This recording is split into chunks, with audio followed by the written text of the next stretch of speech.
तो आखिरी बार जब कोलकाता नाइट राइडर्स ने मुंबई इंडियंस को वानखेड़े स्टेडियम में शिकस्त दी थी तब मनमोहन सिंह देश के प्रधानमंत्री हुआ करते थे। गौतम गंभीर सिर्फ एक साल पहले ही कोलकाता नाइट राइडर्स के कप्तान बने थे। ब्रेंडन मैकलम और ओवेन मॉर्गन भी कोलकाता नाइट राइडर्स से खेला करते थे और आर्यन खान सिर्फ 14 साल के थे। और आज पूरे 12 सालों के बाद कोलकाता नाइट राइडर्स ने वानखेड़े के मैदान पर एक बार फिर से मुंबई इंडियंस को हराया है और एक उनको करारी शिकस्त दी है और उनके सीजन को पूरी तरीके से खल्लास कर दिया।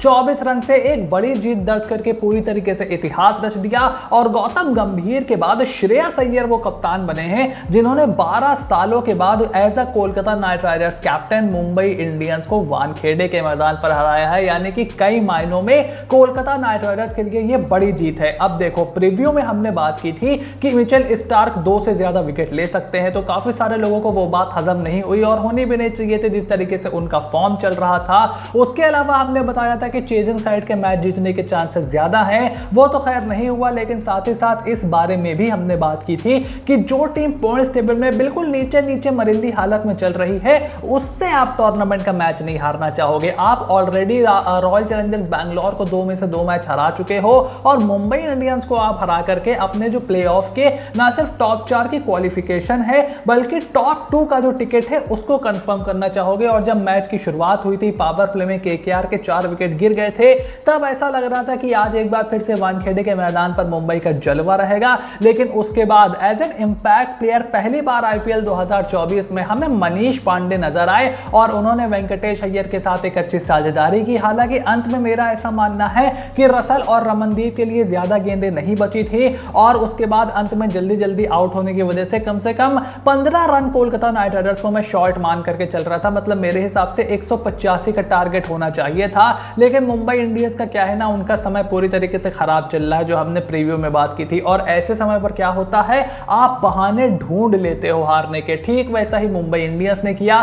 सूर्य कुमार यादव ने कमाल की बल्लेबाजी की, लेकिन उसी के साथ साथ रेगुलर अंतराल पर कोलकाता नाइट राइडर्स ने विकेटें चटकाई, चाहे वो वरुण चक्रवर्ती हो, चाहे सुनील नारायण हो, या फिर आंद्रे रसल हो, या फिर हो एंड में मिचेल स्टार्क, और 4 विकेट लेकर के क्लीन बोल्ड मार करके जिराल कोज्जिया को मुंबई इंडियंस को यह मैच कोलकाता नाइट राइडर्स ने हराया है।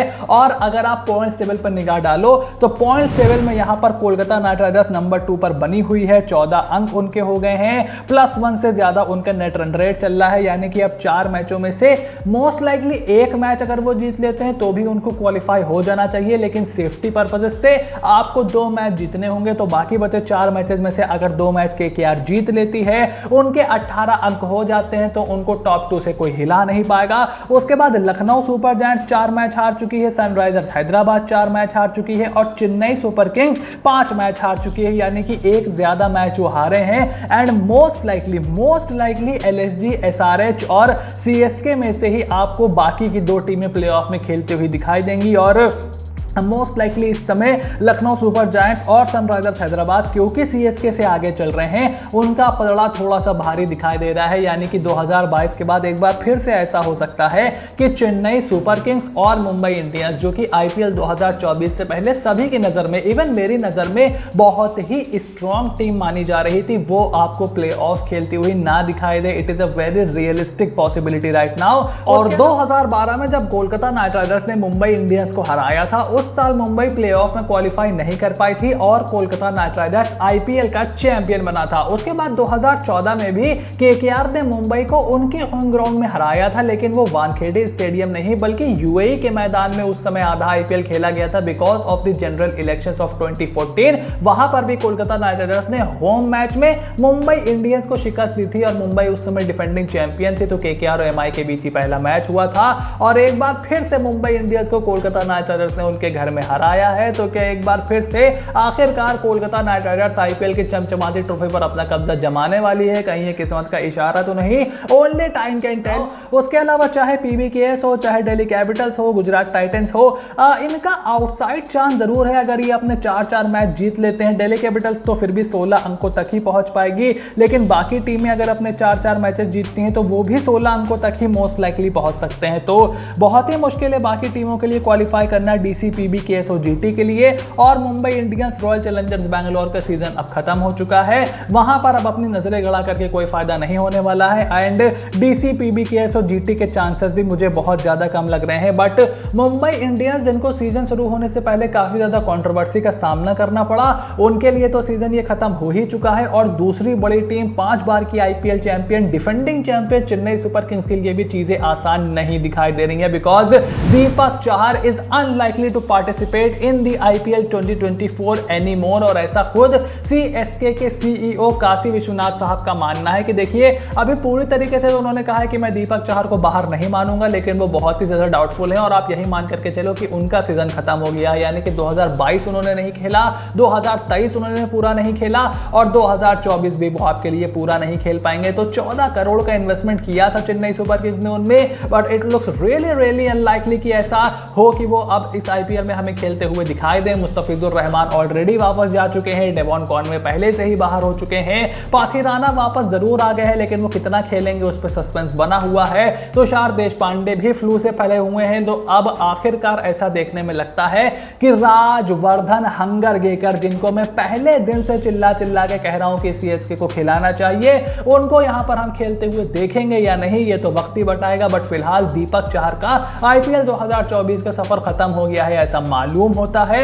और उसके साथ साथ लखनऊ सुपर जायंट्स के फास्ट बॉलर मयंक यादव, जिनकी काफी ज्यादा हाई क्रिएट की गई उनकी स्पीड से, उनकी परफॉर्मेंसेस से, बेहतरीन विकेटों से, उनको रश करा करके आप वापस ले आए पिछले मैच में। और 3.1 ओवर फेंकने के बाद वो वापस मैदान से बाहर चले गए। और अब अपडेट निकल करके आ रही है कि he is likely to not further participate in the IPL 2024। मतलब बहुत ही अनलाइकली है कि वो हमें दोबारा खेलते हुए दिखाई दें इस सीजन। और यही बताया जा रहा है कि जो साइड स्ट्रेन की इंजरी जिसकी वजह से वो बाहर हुए थे, एक बार फिर से वो उनके जो मर्ज था वो दोबारा से उभर गया है। तो सिर्फ 3 ओवर ही फेंक पाए रिकवरी के बाद। और ये बात पूरी तरीके से आपको मैं क्लियर कर दूं कि आईपीएल में ये जितने भी खिलाड़ी आपको फुर्तीले दिखते हैं, most of them are injured. IPL में यार आप खुद देखो, एक दिन में दिल्ली से अप डाउन अगर कर लेता हूं तो मेरा दिमाग खराब हो जाता है। ये खिलाड़ी आज आप खेले, अब आज केकेआर खेली है मुंबई में, कल आपको फ्लाइट पकड़नी है, फ्लाइट पकड़ के आपको लखनऊ आना है। हार्श कंडीशंस चल रही हैं, बहुत ज्यादा गर्मी हो रही है, मेरे अगल बगल लोग लू से चक्कर खा के गिर रहे हैं, हमारा जिम मिस हो रहा है, जिनके ओनर्स की तबीयत खराब हो रही है। It is terribly hot right now, काफी सारे लोग बीमार पड़ रहे हैं, प्लेयर्स के लिए आसान नहीं होने वाला है। और ऐसे में बहुत ही मुश्किल है किसी भी खिलाड़ी के लिए हाईली लेवल पर जाकर के परफॉर्म करना। और मयंक यादव जो कि एक समय वर्ल्ड T20 में जगह बनाते हुए दिख रहे थे, अनफॉर्चुनेटली इस आईपीएल में हमें खेलते हुए नहीं दिखाई देंगे। तो ये थी आईपीएल 2024 से जुड़ी हुई 3 बड़ी अपडेट जो हमने आपको ला करके दी हैं। अगर आपको वीडियो पसंद आई हो तो चैनल को फटाफट देखो सब्सक्राइब कर लो और नोटिफिकेशन की जो घंटी है वो जरूर बचा करके रखना। और कोलकाता नाइट राइडर्स और राजस्थान रॉयल्स के बीच पोटेंशियली क्वालिफायर 1 को आप किस तरीके से देख रहे हो उसका ओपिनियन भी कमेंट बॉक्स में लिख करके डाल दो। चैनल को सब्सक्राइब करो, नोटिफिकेशन की घंटी बजाओ, and I will see you soon in the next video.